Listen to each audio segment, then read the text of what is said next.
Welcome to day 99 of the New Way. I'll read Matthew 12:38 through 42. Then some of the Pharisees and teachers of the law said to him, "Teacher, we want to see a sign from you." He answered, "A wicked and adulterous generation asks for a sign, but none will be given it except the sign of the prophet Jonah. For as Jonah was 3 days and 3 nights in the belly of a huge fish, so the Son of Man will be 3 days and 3 nights in the heart of the earth. The men of Nineveh will stand up at the judgment with this generation and condemn it, for they repented at the preaching of Jonah. And now something greater than Jonah is here. The queen of the south will rise at the judgment with this generation and condemn it, for she came from the ends of the earth to listen to Solomon's wisdom, and now something greater than Solomon is here." The first thing that I want us to look at is this word adulteress. Adultery is the sin of a married person having a sexual relationship with someone besides his or her spouse. Jesus is referring to the Jewish people being adulterous in their spiritual relationship with God. They were supposed to be, quote, married to God, but they were serving other gods like money and popularity and power and religion, etc. Throughout the Old Testament, we see the prophets referring to the nation of Israel as being adulterous because they were worshiping other gods. One way to check our own lives for spiritual adultery is to ask, is there anything in my life right now that is more important to me than my relationship to God? Let's read Luke's version in Luke 11:29 through 32. As the crowds increased, Jesus said, "This is a wicked generation. It asks for a sign, but none will be given it except the sign of Jonah. For as Jonah was a sign to the Ninevites, so also will the Son of Man be to this generation. The queen of the south will rise at the judgment with the people of this generation and condemn them, for she came from the ends of the earth to listen to Solomon's wisdom, and now something greater than Solomon is here. The men of Nineveh will stand up at the judgment with this generation and condemn it, for they repented at the preaching of Jonah, and now something greater than Jonah is here. Who is the Son of Man? Who is someone greater than Solomon? Who is something greater than Jonah? All of these refer to Jesus.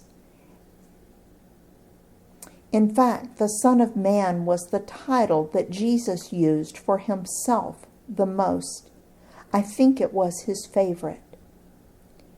In 2 Chronicles 9:1 through 12, you can read about the Queen of Sheba traveling a great distance and at great expense to hear Solomon teach her about wisdom.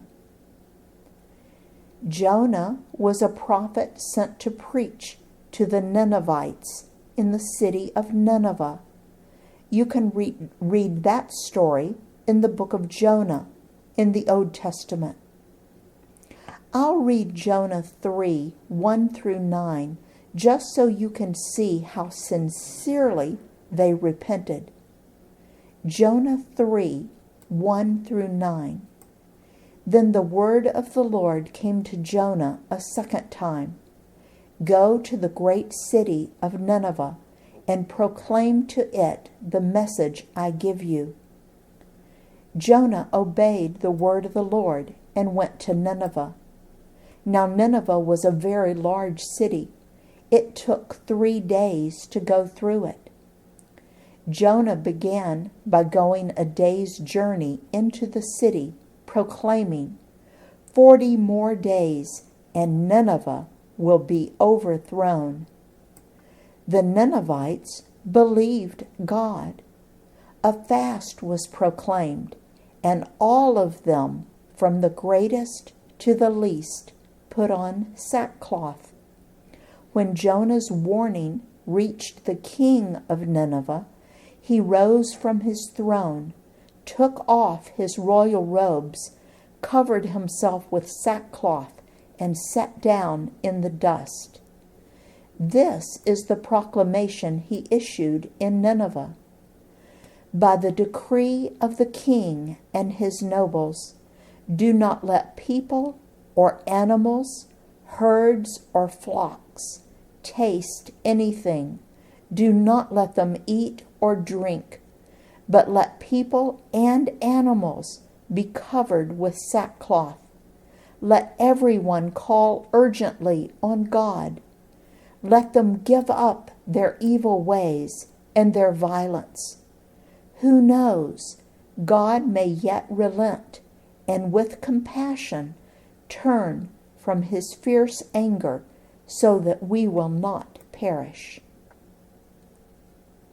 How sad that the people were in Jesus' physical presence, and yet they didn't bow down to worship. But then, how about you? When was the last time you really fell on your face and adored Jesus? It's amazing to me that we still fail to worship him the way he deserves to be worshiped.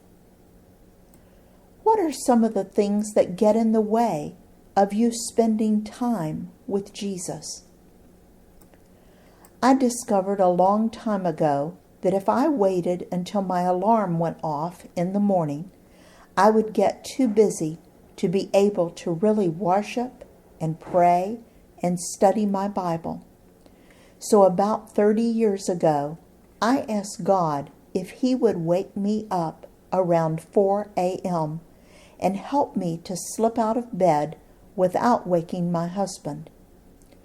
I told him if he would do that, I would meet him every morning around 4 a.m. Guess what? He has been 100% faithful to wake me up between 3:15 and 5 o'clock every single morning. And most of the time, it's at 3:58 a.m. He's so good to wake me, and I want to be faithful to roll out of bed and worship and praise him and get my day off to a good start. Do you know how he wakes me up most mornings? I dream I hear a doorbell or an alarm clock going off. I wake up and realize it was just a dream. Then I remember that God promised to wake me up. So I say, you are faithful, and with your help, I will do my best to be faithful too. Then I get up and start with prayer and Bible study and worship. Now I want to make sure I don't misrepresent myself. Since my husband and I have retired, my quiet time has migrated to a later time, but it's still first thing on my agenda each day. Have you chosen a time to meet with God each day for Bible study, worship, and prayer? In his service, Dale.